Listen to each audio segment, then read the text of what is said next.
All right, what's up, everybody? Welcome into the Spread, NESN.com's football picks podcast. I am NESN.com's Mike Holt, joined, as always, by my friends Ricky Doyle and Andre Cacciatorian, also of NESN.com fame. Hello, gentlemen. Go ahead, Ricky. Hey, hello, do guys. what you have to do. Identify yourself. This is me. It's you. I love how you tell him how to, you tell him identify himself as you're talking over him, usually. Like, you'll say identify yourself. That way and then people continue. know, though. Yeah, I know, but you continue And your you'll also sentence say, as Ricky, identify yourself. So in the process, you're really identifying yourself. And I'm So really, I can just go mute. I don't have to But now say everyone knows you're Ricky. Ricky Doyle. I'm Andre Cacciatorian, and the man to my right is Mike Cole, the guy who started talking first. Yeah, exactly. It's good to have you back, by the way. You were you were in the West Coast there for a while. I was still here last week, though. When are you even back? Everyone saw me on the spread last Yeah, week. I mean, I'm just saying in 11-3. personally. What are you trying to hide? I had the Cover best up or week. something? You got something to hide? All right. Jesus. We're off to a great start. Last week's standings. No, Let's go wait. to it. I have to explain what we're going to do here for people who All right, don't know. I just want to go to last week's For standings. people who don't know, we're going to make football picks against the spread. That's the name of the show, The Spread. Get it? We'll pick the 3 best games of the weekend, and there are 3 dandies this week. This is the best week 4 of the season so far. count the at least Ravens, 4. There's probably Steelers. up to 6 this week, but we'll do the top 3, at least our top 3. Get into locks and upsets, and then we'll get out of here. Before we get into week 9, let's go back to week 8 and take a look at the standings, Andre. Yeah, as I screamed out prematurely Couldn't be any and happier. immaturely. Yep. Prematurely and immaturely. It's the Andre Cacciatorian story. I went 11-3, best week of my life. Ricky, you did great too, 10-4. Thank you. Mike, you went 6-8. So currently, I have 62 wins. Ricky, 59 wins. Mike, 55 wins. I got boned on a few this week. It was terrible. I was on the wrong side of Todd Gurley deciding he didn't want to run in the end zone. I was on the wrong side of Derek Anderson throwing a pick 6 that I called 10 minutes before it happened. It was a tough way to go. I mean, if Anderson hadn't thrown that pick 6, yeah, you're right. They were like they were gonna get points. Yeah, out of that's there. right. Yeah, you're right. Yeah, correct. God damn it. That's what I get though for putting my my confidence in that team. So. Oh, that's I terrible. tell you what, Red Sox won the World Series, as everyone knows. It's been a real busy few weeks for us. I am just exhausted, drained, can't think straight, not to make excuses. Just like doing my notes for this show, it was a struggle. I'm in a fog still, so this you guys are gonna have to carry me this week in terms of trends, stats, really helpful information for the viewers. As always, we're digging a lot of our trends. Well, then, so we're screwed, basically, is what you're Yeah, telling I guess, everybody. yeah. 'Cause, I mean, what are we really going to provide? So I went 11-3. So next week I'll probably go 4-3. 4-11. You guys just How many times are you going to mention that throughout the show? That you went 11-3 last I week? just want people to know. You guys just blew up my flawless segue about trends, We'll go ahead. stats, lines. It all comes from oddshark.com. As always, we get a lot of our information from Oddshark, including the lines. They helped us out again this week, so big thanks to them. Let's get into the games. A lot of good ones this week, as we said. We'll start Sunday afternoon. We got all late games. There's a few good 1 o'clock games, so it's not like you can totally abandon your day. Or I guess it'd be the opposite. You totally will abandon your day and watch football all day. But we'll start with the 4 o'clock hour at 4:05. Los Angeles Chargers coming off a bye, head to Seattle to take on the Seahawks. Seahawks coming off a relatively impressive win against Detroit last week.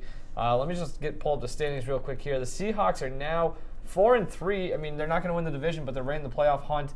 And the Chargers are right in it at 5-2. 1 game or game and a half, I guess, behind Kansas City and AFC West. So this is a pretty big game with playoff implications for both teams.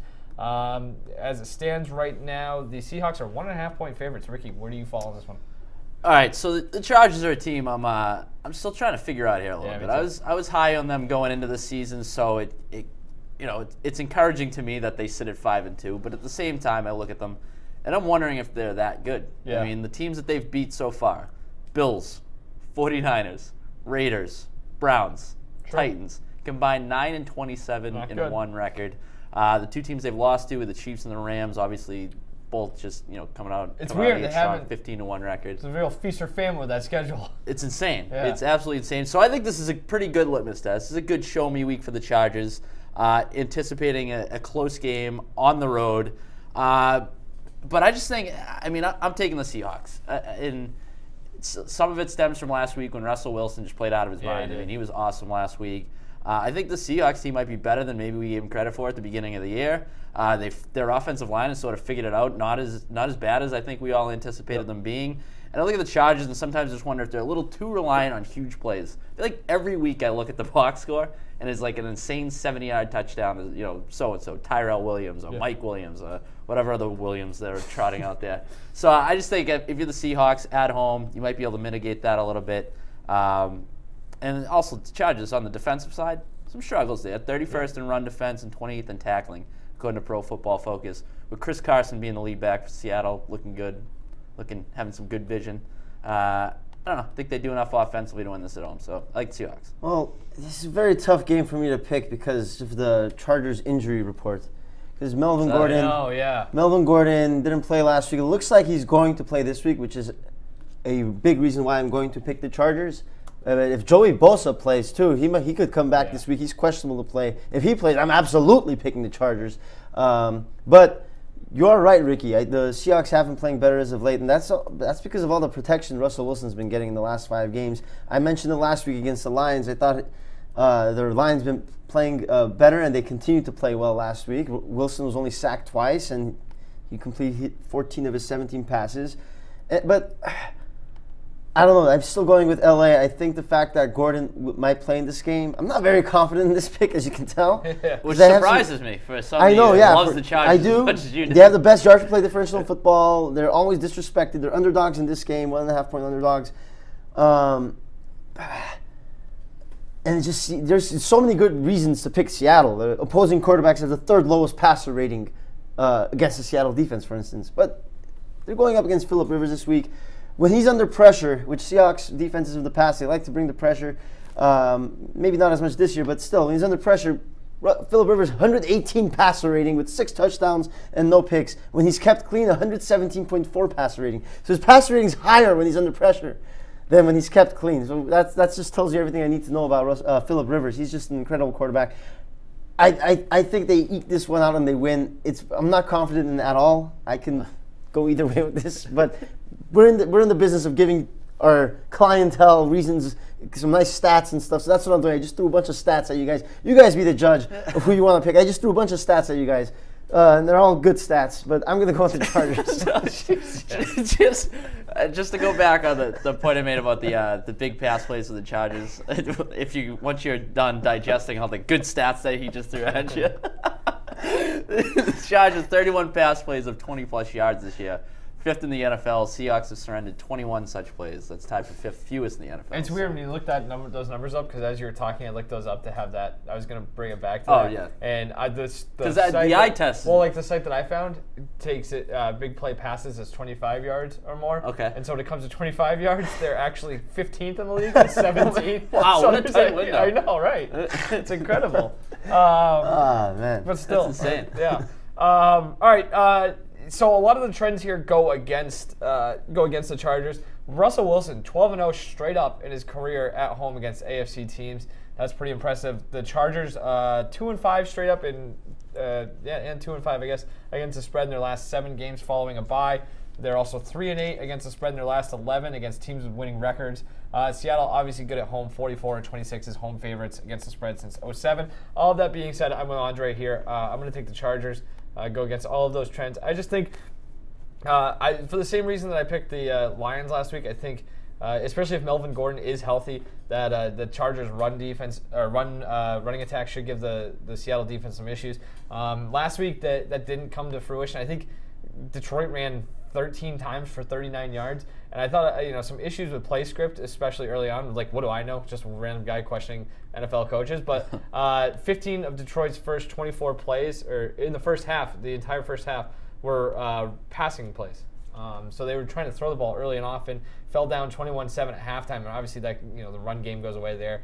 I think the Chargers have a better chance of avoiding that sort of issue. I also think that defense is probably better than Detroit's, even on the road. So they should be able to keep it a little bit closer, even if they can't get the run game going early. So I wouldn't abandon that, especially if Melvin Gordon's healthy. I don't know if he'll be on a pitch count or what, but it just seems like if they're getting Gordon and Bosa back, that's the two things that Seattle kind of struggles with. This game. Yeah. I don't know if Bosa's going to be back, though. Didn't he come over the weekend? Even if he's not, then But even if Bosa, Ingram is a big deal. Melvin Ingram. But I like what you talked about the Lions' rush defense. They're not very good, and that's why Chris Carson went off last week. I didn't mention the Lions' rush defense. Well, you did. I was talking about the Lions' rushing offense. Rushing offense. But I guess you talked about. He did. He said you talked about Chris Carson running the ball very well. I guess the Lions' rush defense allows the second most yards per rush attempt. How's yards the per carry. Chargers run defense? Chargers is middle of the pack. They allow 4.3 yards per carry, which is 18th, which is middle of the pack. Not very good if you go according to the Pro Football Focus. I was going to say, that's what, It's even worse than middle of the pack. But I'm going by the hard numbers that for now Pro Football Reference offers. Until he needs to go to Pro Football Focus. You know, I'm just saying. Melvin Gordon. I think special teams could be interesting in this game. The Chargers have had a lot of moving parts with like a new punter, Caleb Sturgis. Game, obviously. Sturgis has been pretty good. But he's hurt, isn't he? Is he? So I don't know what his availability is this week. Oh yeah. Yeah, you know, I'm not even gonna. That's in a close game on the road. I don't know. That could be a factor. I shouldn't be criticized for not knowing that because, like you said, the Chargers kicking and just the entire special teams ordeal has been a disaster. Which is, you know, what's pretty amazing. And before we move on here, I did notice there's a good article this week on ESPN about the Chargers' sort of ability to win close games now. Yeah. I mean, we've made fun of that like countless times last season, especially. What was the biggest blow up between Andre and I last year? I think it was, yeah. You guys really got at each other's throats. But so just to highlight that, from the start of 2015 to Week 10 in 2017, they lost 13 games when they led at any point during the fourth quarter. It's crazy. Which is 4 more than any other team.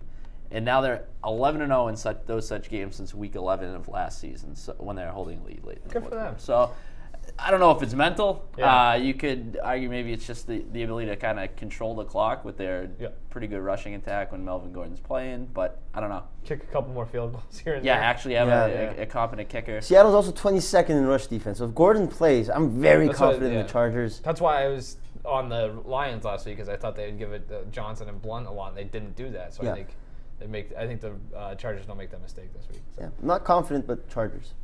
20 minutes after that delightful matchup kicks off, we have an even better, a potential. This has to be the odds-on NFC Championship game preview as it stands right now. The Los Angeles Rams have to go onto the road. They are 8-0 after narrowly escaping defeat at the hands of the Green Bay Packers. They go to New Orleans, take on the red-hot Saints. Are the Saints 6-1 or 7-1? Let me just pull this up real quick. I forget if they have had their bye yet. They have. 6-1. They are 6-1. The Saints are 6-1, and they come into this one as 1.5-point favorites, if I'm not correct, or if I'm not mistaken. Yes, 1.5-point favorites. Saints favored over the unbeaten Rams. Total set at 60 here. 55% of the bets coming in on New Orleans so far. All of that might be a little bit surprising, considering the Rams haven't lost a football game yet this year. But I was just kind of looking into it before we get into the picks. The Saints, man.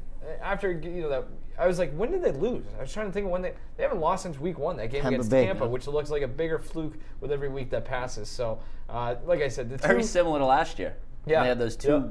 They don't start, and they didn't play well Week 2 either. They start slow. Yeah, especially defensively. Yeah, and then they really pick it up. Well, like I was looking through the target numbers for that Week 1 game, and it's like 8 of 9, 9 of 10, 10 of 10. It's like there were no incomplete passes. So, I think these are the two best teams in the NFL, let alone the NFC. So this is going to be a dandy. Everybody expected Patriots to be the game of the week. This is the game of the week. As I said, Saints 1.5-point favorites here. Andre, what do you see on this one? This is another really tough one. This not even really not a lot of confidence. I'm not confident. Lack of confidence. That's a follow-up to his other memoir. It's tough too. 1.5-point premature and immature. Yeah, that too. But I think I'm gonna go with the Saints. I'm going to go back to their rush defense and how I trust their rush defense, best in the league. Now, granted, the teams that they've stopped have been Baltimore, Minnesota, Atlanta, Giants, Washington, and Cleveland. None of those teams are in the top 10 in rushing. LA is one of the best rushing teams in football. But I'm also going to look at, the intangibles. Jared Goff, young quarterback, going into the New Orleans Superdome, home of Drew Brees. Some good intangible chatter. Yeah, it's true, though. Drew Brees, that's his home. He's won the Super Bowl. He's been in these big games before. This is a huge test for the Rams. You look at the Rams' last few wins. They've been close games. They've had these big spreads where they're favored, but they haven't been able to cover the spread. And I think because of that, the Saints are able to are going to be able to win this game. What is it, 1.5 points? So I mean, it's basically a pick 'em. And I love their ability to protect Drew Brees. Brees gets great protection from his quarterback, so I don't think he's going to get any pressure, especially at home in that building. First thing I do when I look at a football game, I look at the yards per play differential, and I use that, and I go on from making my pick from there. And the first thing I see is Rams' second best yards per play differential. The Saints are pretty much even, so I really was inclined to find reasons to pick the Rams to win this game. I keep looking deeper and deeper, and I gotta go with the Saints. They're at home, and again, the Saints, they also lead the league in average drive start. You give them a short field, Breeze is gonna make you pay. The thing about the Rams I'm trying to figure out is what is like their one weakness, like their one identifiable flaw. The Rams? The Rams, yeah. The run defense. Packers ran like 105 yards on 19 carries. I guess, but you have to get out. I think you cut it. If you can run off tackle, right. Again, what the? I almost swung. I mean, what the front door? What do I know?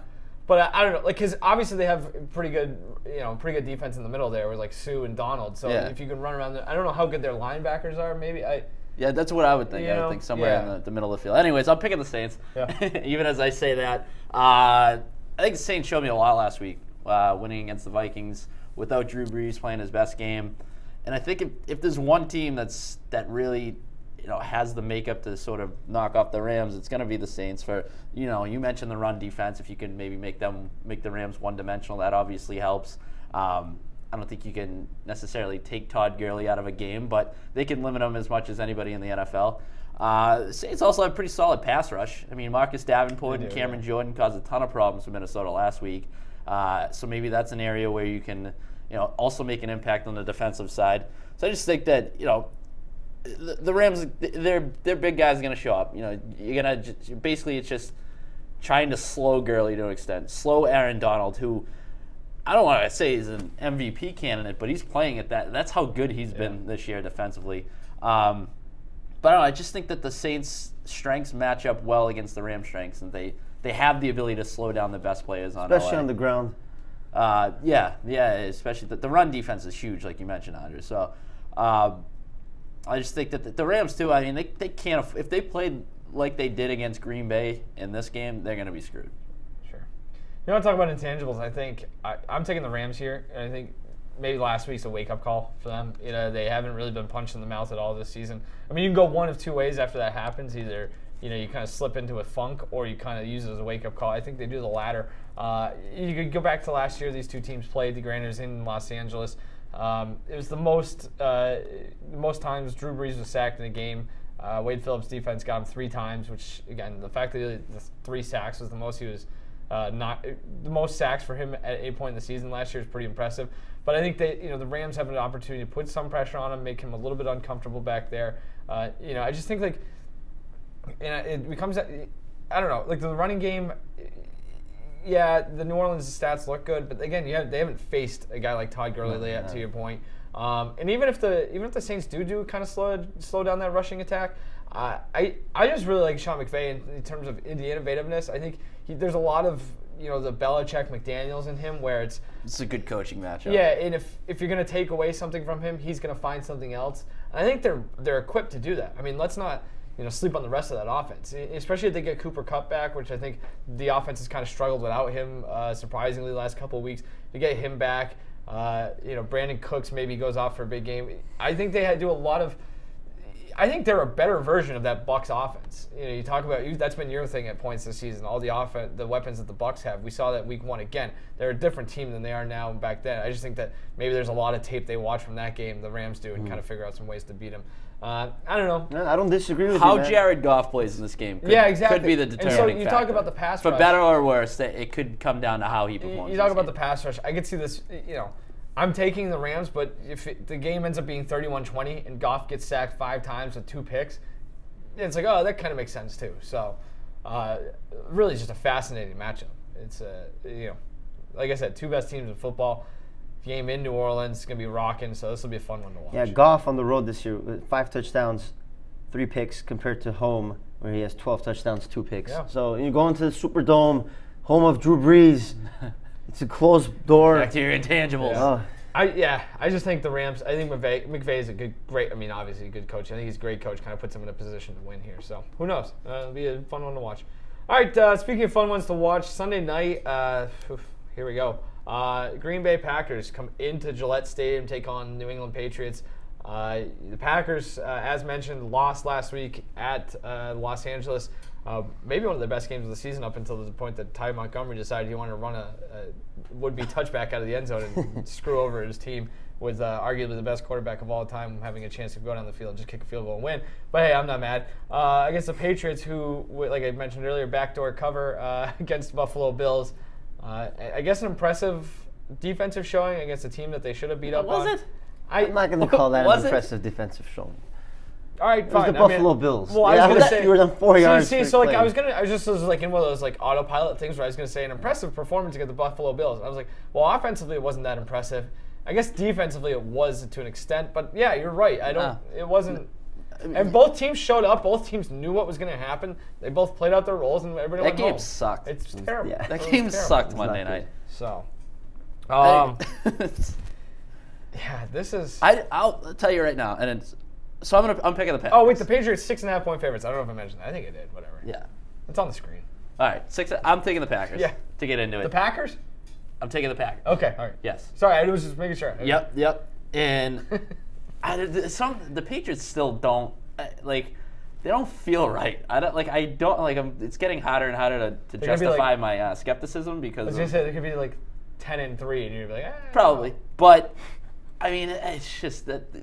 Like you said, was it that impressive what they did on Monday night? I mean, you're playing 75-year-old Derek Anderson, and that was a game. That was a game for a little bit. It was.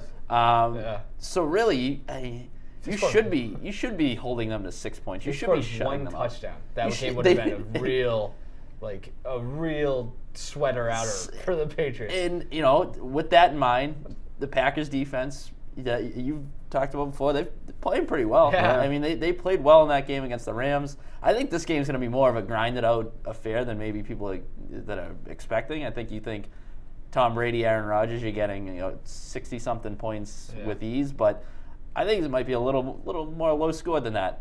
In which case, I think that the Green Bay does enough to keep it within the number. Also, just not knowing the status of Sony Michel and Marcus Cannon is kind of a big deal from a New England standpoint. I mean, they had no rushing attack whatsoever on Monday night against Buffalo, which, again, that's fine when you're facing the Bills and you can kind of play it safe and sit Michel, not knowing what his exact status is. But, I don't know. You're not going to be able to get away with, putting just a wide receiver in the backfield for an experiment against the Green Bay Packers. I agree with you, Ricky. You took the words right out of my mouth. I've been citing the Patriots rushing attack many times this year when I picked the Patriots, and it was non-existent against Buffalo because of various injuries. That's why I'm going to take the Packers. I think I like their defense as well. You mentioned I'm going to say they're fourth in yards per play differential. And Patriots, they don't really generate a pass rush. What are they, 29th in sacks? Aaron Rodgers is going to have time to throw. If he has time to throw, I'm not saying Packers are going to win. You're giving him 6 points against the Patriots. He'll keep it close enough, maybe even win. I'll take Green Bay. I like their defense to maybe slow down Tom Brady, especially if the Patriots can't get the run going. And Patriots win 27-24, something like that. The Packers finally have a game where they just put everything together at once.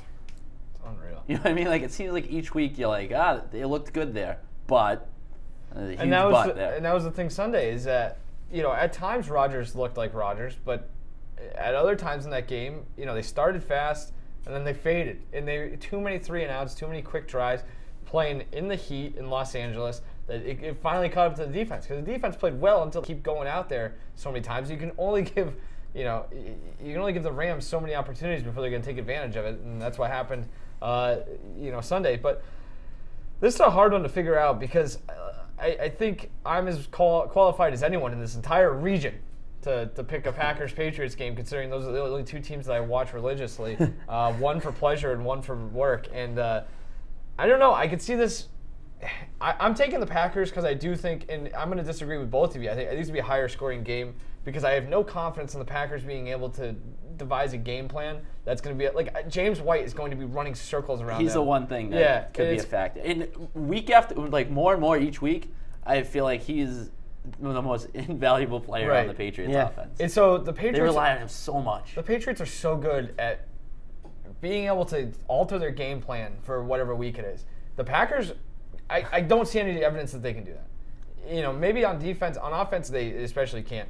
So I'm really listing reasons why I think the Patriots are going to win. I look at it and it's like, Tom Brady's going to get his. They're going to score a ton of points. My thing is, I don't know how good that Patriots defense is when it comes to covering the spread. I mean, granted, their numbers are pretty decent against the spread this season, but I go back to week 1 where they got up early on Houston, and the Texans kind of clawed their way back into that game. The Patriots still covered the number. They were 6-point favorites. They won by 7, but I could just see a couple late scores from Rodgers here, kind of picking apart that defense late as the game goes on, as they kind of soften up a little bit. For whatever it's worth, the Patriots have the NFL's 4th worst fourth-quarter home scoring defense. Yeah, they're giving up the 4th most points in the 4th quarter at home, which isn't really even a knock against them. I'm not using it. That's what happens to a lot of teams that are good and they're leading late in the game. You kind of pull off the reins a little bit. I just think there's a chance Rodgers gets it within the number. If this comes down to a close game at the end, there's no way the Packers win this game, I think, because it's just McCarthy is just going to get out-coached, out-schooled by McDaniels and Belichick. Patton's been good, but again, this is such a mismatch when it comes to everything other than the quarterback play. That's how good I think Aaron Rodgers is that he's going to be able to keep them in this. And again, I'm still not totally sold on that Patriots defense, despite the fact that their coverage numbers, talk about Pro Football Focus, I think they're 1st in the league. But I just, I think Rodgers makes enough plays to keep so it good. Yeah. 6 points. This is the game he's been looking forward to for a very long time. But it's not going to be a blowout. So the other thing is with intangibles too is they're close to being broken. Packers? Did you read the story on NFL.com? Yeah. Oh my goodness, not a lot. I think this is the other thing too. We're taping this on Tuesday. By the time this gets up, the trade deadline will come and pass. So Ty Montgomery might no longer be a Packer by then. But it's getting. They lose a couple more games, things are gonna get ugly there fast. So I don't know. This is a lot of drama in this one, but I think this is maybe even the 3rd best game of the ones we discussed, which is wild. When you take a step back and see that it's a 6-point spread. Yeah. For a matchup.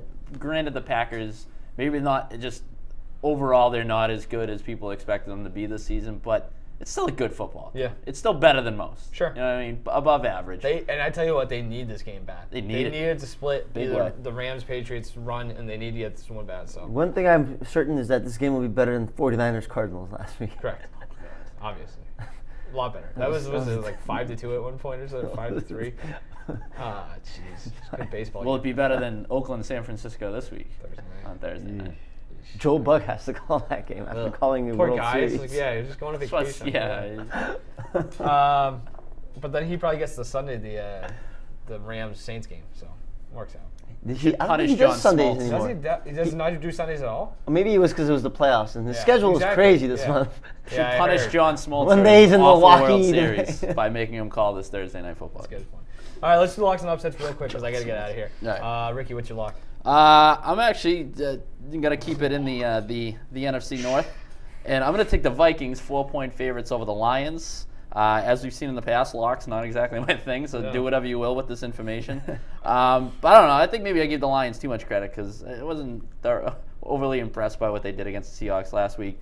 The rushing attack has improved, but the Vikings still among the best in the NFL in stopping the run.